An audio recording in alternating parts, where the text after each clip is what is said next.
What's up, everybody? This is the Act Man here, and today I feel compelled to make a Halo video because I sense a growing sentiment around this franchise and around Infinite, an idea likely accepted as gospel amongst our corporate overlords at Microsoft. Gaming. Some fellow content creators might agree, and even certain gamers. With the release and relative collapse of Halo Infinite, Oh my goodness! I've heard people question, can Halo compete or even exist in the gaming market today? You might compare the Twitch numbers and Steam charts for Infinite with games like Apex, Warzone, Destiny, and think, yeah, maybe Halo just can't compete anymore. In this ultra-competitive landscape of first-person shooters, a market dominated by twitchy, high-octane battle royales, is there any home for a classic FPS experience? Maybe Halo needed more than one BR. I'm here to tell you folks, in order to compete or even dominate the FPS market, all Halo needs to do is be itself. Yes, that is the cheesiest thing I've ever said, but it's true. With the state of Infinite being something else, I've seen a lot of fans grow pessimistic, downtrodden, that's a good word, and skeptical of the franchise's future. It sucks that I have to say I'm part of that group. And those who are curious about getting back into Halo after a long break, well, they haven't really gotten a good reason to do so. But Halo will never die. It might just be missing in action for now. Yes, I hear you skeptics. Trends do come and go. One genre might be super popular this decade and completely forgotten the next. Did somebody say Warcraft 4? Can I fucking have it already? It's just the nature of things. Unfortunately, as a society, we have failed because Fortnite is popular. However, one thing will always be true when it comes to creating and selling media. If you're able to find success, there's usually a way to sustain it. Question is, can Halo and its shepherds find the way?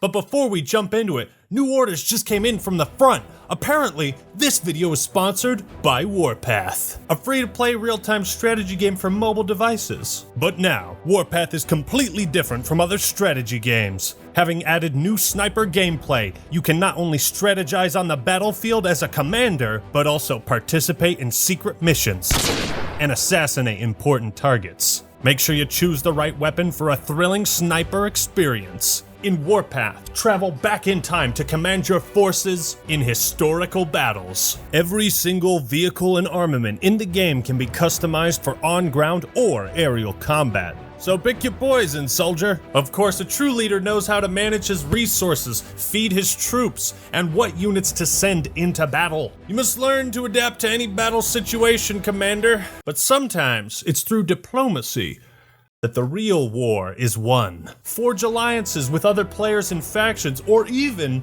send in your own unit of covert spies to gather intel. Sneak level increased. Officers give you a different tactical advantage, so choosing the best one for each situation is paramount to success. Warpath will be announcing a tournament to bring players of all skill levels together. You can invite a friend and pool your resources together for a chance at $15,000. That's a mighty chunk of change, but that's what Warpath is about. A deep love and respect for history and strategy. So go download Warpath today, enter the tournament for a chance to win. Check the link in the description. And thank you, Warpath, for sponsoring this video. And now for something completely different.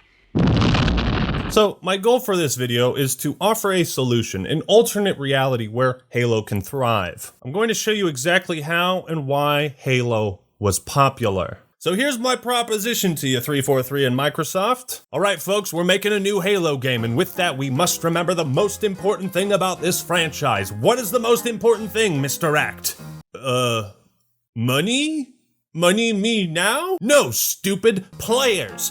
We want players. We need the most people playing, enjoying our product, and feeling satisfied. You know why, dingus? Because people don't spend money on games they don't play. We agreed on the free-to-play thing, right, Mr. Spencer? Yeah? Okay. So our income is now only partially based on sales. Our business model is mostly dependent on active players. So we need them. What I propose is simply this. We at 343 Make the best Halo game possible. That's it. Let's consider all the highly requested features, let's consider fan feedback, and think about the most important aspects of this franchise. For example, of course we'll have a Slayer playlist at launch, right? Being the most popular method of engaging with this franchise since its inception, naturally we're gonna have that, you filthy ungoy. Can you imagine fan reaction if we didn't let them play Slayer? But I believe the best course of action for our new Halo is to make the best game possible, then figure out how to monetize it. This is what I believe. The problems Halo currently faces are almost entirely a result of the business model, because it doesn't make for a good Halo.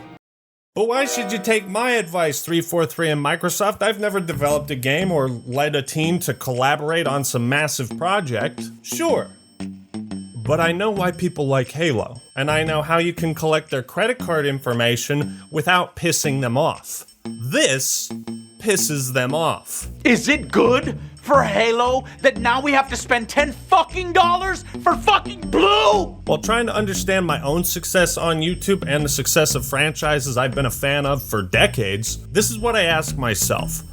What is it that keeps me invested? Why am I still excited at the thought of a new Banjo-Kazooie platformer even though it's been 22 dreadful years since the last one? Why do I drool when I think of a new Ace Attorney game that plays almost exactly like the last 6? Because people like what they like.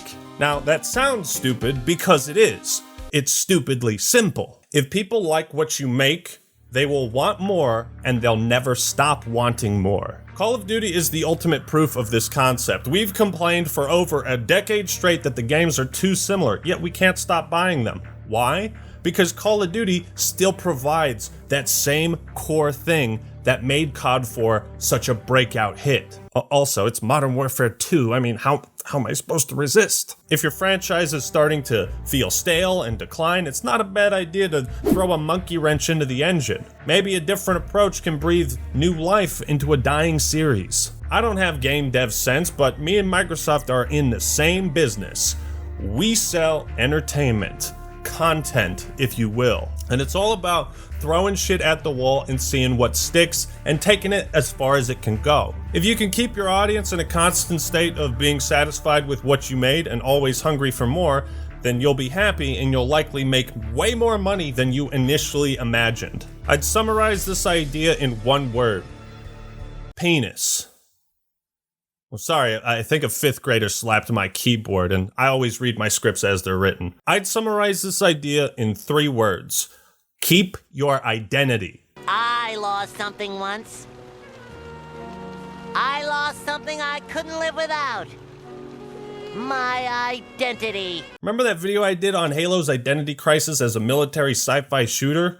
It's still relevant, I suppose. I like cake, and if I order a cake, I expect to receive a cake. If I open the package and see donuts, I get pissed. Almost every successful IP has to retain some element of what initially made it popular to begin with, because that's why people showed up in the first place. Imagine if I stopped bitching about Halo. God, everyone would leave. No, wait, remember how bad Halo 5 was? No! Though the Halo fanbase is notoriously difficult to please, those high expectations exist as a result of the other titles setting the bar so high. If Bungie hadn't made Halo's identity so unique and so compelling, it wouldn't have such a dedicated, rabid, and broad audience. So why isn't Halo as popular as it used to be? Is it just because of the genre? Is the more traditional arena shooter losing relevance like real-time strategy games? I don't know. So if I'm at a point where I want my channel to grow or continue to sell my video games, I basically have 3 options.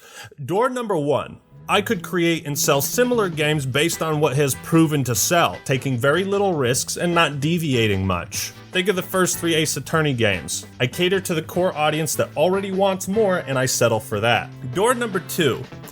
I could take pretty bold risks with the game to inject some diversity into a successful formula. Think of Bloodborne, Halo Wars, or Star Fox Adventures. Put that down! You don't have enough scabs! This can backfire, though, if the renovations to a series aren't welcome, and here is proof of that. Behind door number 3, I could completely change all of the fundamentals in my current IP, appeal to a larger audience, and pray to Sergeant Johnson that my current fans stick with me. The third option is really fucking hard to pull off, but it has been done, just not by Halo. The Yu-Gi-Oh! Anime would have likely never progressed past Season 0 if they didn't change it to really focus on the Duel Monsters card game. Instead of, Yugi running around essentially playing Russian roulette with criminals and then using ancient Egyptian superpowers to give the loser a mental disorder for life. Season 0 was lit. The problem with Halo is it tried reinventing the wheel when it had no reason to. There's a common misconception that Halo's decline in relevance started with Reach, but the truth is that Halo never died of natural causes. Its core identity never got stale. The series took a U-turn at the height of its popularity and course-corrected into an unknown future. When Reach came out, it was able to coexist with Halo 3 just fine. It's when Halo 4 came out that all 3 games saw a steep drop-off in players. What really confuses me is that Bungie found what stuck with Halo, and upon receiving this golden goose, this blessing, 343 immediately decided to gamble the franchise's future and pursue a different direction. They have taken this gamble 3 times. I think the results speak for themselves. Who knows, maybe the folks in charge simply don't believe in Halo, or they doubt their ability to recreate the same levels of success as Halo 3. When looking at Halo's past successes, it's important to contextualize them. Why was Halo so popular? What innovations were so powerful back in the day? And what parts of Halo's identity has 343 left behind? Whatever the case, what is the core of Halo? At its most basic, fundamental level, what is the secret formula, Mr. Krabs? There is a correct answer and many wrong ones, so go ahead, take some time to think about it. Look at this cute picture of Coco. In the meantime, have you figured out your answer yet? Wrong! Halo's original vision, and the thing it should always strive to be, is a multiplayer, first-person shooter party game. That is the original vision coming from the mouth of the man who created it, Hardy LaBelle. I wanted to make a party game with shooter mechanics because I knew that if we put that out there and people could sit down on the couch and play together, or they could connect their Xboxes together across like a subnet on a LAN, that it would just create this incredibly powerful viral effect of people kind of enjoying the game. And so for me, I really wanted it to be as simple as possible. I wanted it to be as accessible as possible. And I wanted it to be as fun and balanced as possible. It was meant to capture that same type of fun you'd have in Mario Kart, Smash Brothers. This was a rich, original idea given that most arena shooters of the time were sweatier than my balls in summertime. Halo CE stood out amongst the crowd because it was way easier to enjoy it and play with buddies. Remember, FPS games on consoles outside of GoldenEye was a fever dream in the late 90s. Halo's true power in the game industry comes from every single feature being designed to encourage and facilitate social interaction. What it comes down to is getting together with people and being able to yell at them, being able to reflect on the gameplay afterwards. Blue team got the most captures. And you jump up and scream and throw your controller down, and you hate it but you love it and you gotta play again. That is Halo's ticket to success moving forward, and building those social features around a good video game. If I asked you what your favorite memories are with Halo, I'm almost certain your first thought goes to a moment in time when you were playing it with a friend. Unless you ain't got no friends, you friendless bastard. But what are these social features? Well, basically anything and everything that encourages or allows players to interact with each other. It was really amazing to get online for the first time when there were a bunch of people online and just press the button that said, I want to play, go find me some other people that want to play and choose a game type that's pretty cool and just stick me in it as fast as you can. Halo's current status as a series that can't reclaim its former glory is a result of 343 and Microsoft not understanding this crucial fact. Am I so out of touch? No, it's the children who are wrong. You can't be a successful carpenter if you don't know why the building keeps collapsing. Now you might be thinking, no, Acting Male, it's the core gameplay. That's what made Halo so successful. And you're not wrong, but how often did you play Firefight solo? How often did you play custom games by yourself? If I were to tally up the amount of hours I've spent in my lifetime playing Halo, at least half of it was spent with friends, either online or in person. Halo is like cake. It's better to share it than to just stuff your face. But I need to add some legitimacy to my claims that social interactions are the most important thing. If they want proof, we'll give them proof. I played a lot of N64 games with 3 buddies before Combat Evolved, but you know what I had never done? Linked consoles together and played with 7 friends. God help those poor unfortunate souls that owned a PS2 and could only afford to share their games with one other person. 4 consoles, 4 TVs, copies of the game, 16 controllers. That was a lot easier to set up than 16 fucking computers. CE's campaign is a great solo experience, but you know what makes it twice as good? The ability to play it with someone. That shit is fucking trash, dog. You can't imagine how many memories would be wiped from my brain if Combat Evolved was only single player. Halo 3 added the ability to play the campaign with 4 players, so quadruple the fun. Just look at the countless pictures of LAN party setups people had, and you feel that wave of nostalgia across your face. That's something. Recognize how important this social feature was. Xbox Live basically took LAN parties to the next level. Now you could play with 16 people, but you didn't have to lug all that crap around. CE revolutionized couch co-op, and then Halo 2 revolutionized online gaming as we know it. Remember this. Halo 2 became the biggest selling point for Xbox Live, a subscription service that allowed you to play the game with other people. With the release of Halo 2 alone, over 1 million new users registered for Xbox Live. So not only was Halo selling millions of copies, it was selling fucking subscriptions too, like a Girl Scout. This influx of players on its own increased Microsoft's revenue of Xbox Live by at least $50 million a year. Do you see how social features have been coded into Halo's identity since birth? And just how influential those social features were? And why they shouldn't be neglected? Halo 2 was the big explosion. Bungie was fostering this huge dedicated community. There were clans, tournaments, Bungie.net became a community hub for people to hang out and interact with the creators. But you know, maybe all these social features were what made Bungie successful. Maybe when Bungie left Halo, they took that magic with them and used it to create Destiny. Modern shooters had become so against the idea of shit-talking in video games that they've opted to limit voice chat severely, or in Infinite's case, severely discouraged it. It's actually turned off by default. I guess 343 doesn't want you to make friends while playing. Bungie's method of handling the matchmaking and lobby systems were pure genius, and the same systems existed across Halo 2, 3, and Reach. They worked. The system has been monumentally improved in MCC, with a player-first mindset. Yet remarkably, this hasn't translated to the newest and biggest Halo game. But we'll get there. You had in-game voice chat, lobby trash talk. If you liked who you played with or just wanted to talk more shit, just hit X and you party up with them, play another round. Simple as that. Hey, Death Warden. Fuck you.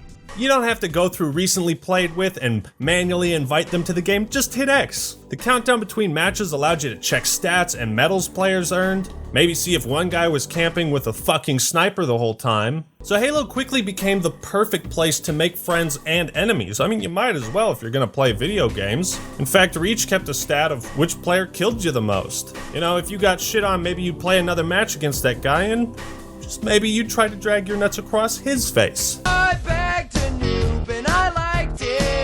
Point is, there was always something to do in between matches besides sitting at the main menu like a jackass. I mean, Infinite doesn't even let you customize your armor while you search for a match. Why? Halo also used to automatically queue you up for the next match, so you had to back out if you wanted to stop playing for whatever reason. But the party up feature was great because it would significantly reduce wait times when everyone or even a few people decided to party up, because that's less new players the servers have to find. It was a necessary and appreciated convenience that likely improved player retention. I mean, I don't have a fucking psychology degree, but even I understand this. now you have to manually select search to get into another match. Why? Maybe that split-second decision is all it takes for me to say, nah, I think I'll get off. The issue I have is so many aspects of Halo are successful and like well established, and yet they're completely ignored. Something as simple as just a party up feature. You can't establish some kind of adversarial relationship with the enemy team if you're only allowed to play with them once.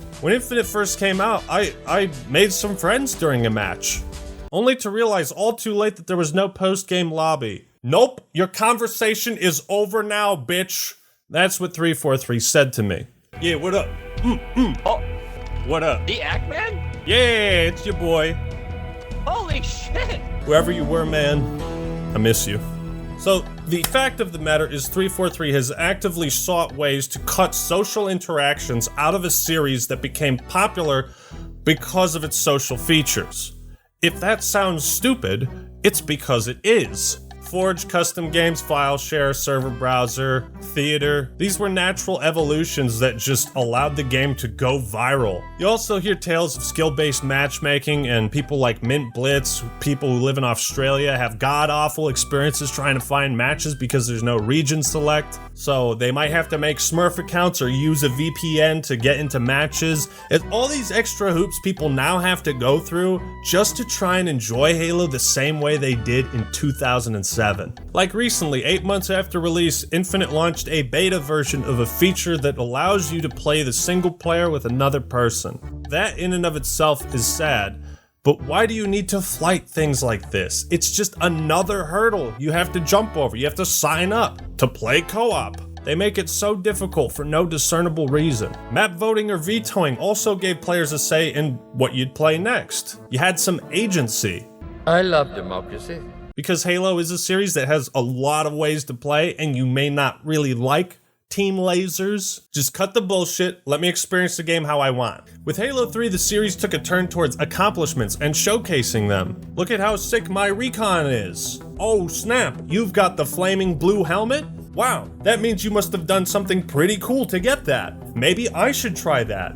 You see, the thing about giving armor in-game accomplishments is it's a beacon to other players like, hey, maybe you should try the VidMaster challenges too. It's like the VidMaster challenges created another incentive to replay the game and invite friends. That's how you create player retention, through small stuff like that. Service records, a 1 through 50 ranking system that's easy to understand, the Halo Reach leveling system, a post-game carnage report. All of these things existed in Halo for the sole purpose of showing off how fucking badass you are at the game. The more people playing, the more they will care about in-game accomplishments and showing them off. You need the social features to show off in-game accomplishments or cool armor if you're going to sell people armor. Now let's take all of these social features and put them in our brainstem, okay? File share, Forge, custom games, theater, service record, pre- and post-game lobbies, LAN parties, party up system, map voting and vetoing, campaign co-op, VidMaster challenges, leveling, and a progression system. Almost everything I just finished talking about was deemed either unimportant for launch, is currently broken in Infinite, or flat out missing. All we have left is the core gameplay. There is no support structure around this building, and that's why it's collapsing. That is why Halo Infinite has failed to retain 98% of its player base. This is what I mean when I say the business model doesn't fit the game. And when you look at progression systems nowadays, they're pretty much a necessity in FPS titles. Everyone wants to feel that their time matters and is rewarded. Infinite's challenge system with the restrictive playlists makes the very compelling argument, you should stop playing this game. At release, this was my single biggest complaint, like why the fuck can't I just play Slayer? Why do I have to go for backsmacks and SWAT? This is the worst progression system I've seen in any AAA game to date, made worse by the fact that it's the only form of progression in Infinite. God damn it, I have all Last Spartan Standing challenges. Do you want me to go? Alright, I'm sorry, Paragon. It's okay. It's okay. It's okay. It's okay. You are forced to alter your playstyle, give up the freedom to play the modes you want, and be willing to not game with your friends, just to progress the battle pass. The progression system on its own deters you from playing the game with others. The business model doesn't fit. I refuse to give up these freedoms, and that's why I stopped playing Infinite. Battlefront 2 was able to fix their progression system shortly after release. Why can't Infinite? Having playlists hard-coded into the only form of progression is the stupidest fucking thing I've ever heard of. The challenges only have negative effects on player retention. It incentivizes solo accomplishments instead of playing the objective. Split screen is literally just the ability to show your friend how fun a game is. It's the game marketing itself to your friends, people that likely have similar interests. And again, split screen co-op just wasn't deemed important for Halo 5. It seems a major goal of 343's design philosophy is figuring out how many ways they can restrict your ability to have fun. Patching out glitches in campaign that absolutely nobody complained about, again, reinforces this idea. They arbitrarily restrict fan-favorite modes, playlists, game modes, game types, etc. It doesn't make sense why the most popular Halo at launch would only offer 3 options in multiplayer, or why wouldn't you have Infection? Why wouldn't you support these communities right out the gate? Now that most of the population is gone, partially because there weren't enough playlists, it becomes harder to add new playlists because you might not have the population to support them. So it's a self-fulfilling prophecy. Even in the August drop pod, now that they've added team doubles, they say, we're going to continue to monitor the health of the playlists. You wouldn't have to if the game launched with it. You know, everybody likes Infection. It's a no-brainer. Nobody wants to micromanage their armor and figure out which piece is allowed on which core. They make it as difficult as possible to enjoy the game. MCC allows you to search by game category and player count. It's fucking perfect. I almost never play a match of MCC that I don't want to, because I don't have to play Halo 4. Just let me play how I want to. It's not hard. The whole point of this video is to show you and the right people at Microsoft and 343 how important social features are, and why this series hasn't met expectations in recent years. Sure, greedy monetization, lack of content, and game-breaking glitches are all big complaints from the community, but that stuff can happen to any franchise. When you lose your identity on top of that, what are you left with? What hasn't been realized is how these social features affect the bottom line. The money, the revenue. If people aren't playing your game, they're not spending money on it. It's really that simple. Give players every single reason you possibly can to get into that mindset of, alright, just one more match. And that's it. In an era where social media, live streaming, and YouTube are so prevalent in society, again, it boggles the mind why now social features have been deemed unimportant or non-essential in a Halo game meant to appeal to the largest demographic ever. I mean, they got Twitch drops, so that's something. Halo was a franchise built upon social interactions and features. Therefore, having those features at launch is absolutely crucial to the future of the game's success. I mean, I don't need to spend more than 30 seconds discussing Forge and file share, right? If the fans get tired of the content the devs made, then the players pick up the slack. It's astonishing to me that 343 never seemed to realize the potential of giving its audience the tools to create battle royale maps. Would have blown the balls off the fucking market. The best way to please your fans and appeal to a broader audience would be to have Forge in at launch, and then a year or so later, add a battle royale mode. And now, players can make their own battle royale maps. No other BR on the market has that option. So Halo could still satisfy its own communities while appealing to new fans. Make sure you can feed the children you have before you bring new ones into this godforsaken world. I mean, Destiny 2 seems to be succeeding great with these social features. Despite the shallow gameplay, it feels like a community. There's more to do than just progress the battle pass. Trying to create a Halo game where the developers have strict control over what you're allowed to play and how much you're able to enjoy the game is, well, it just doesn't work for Halo.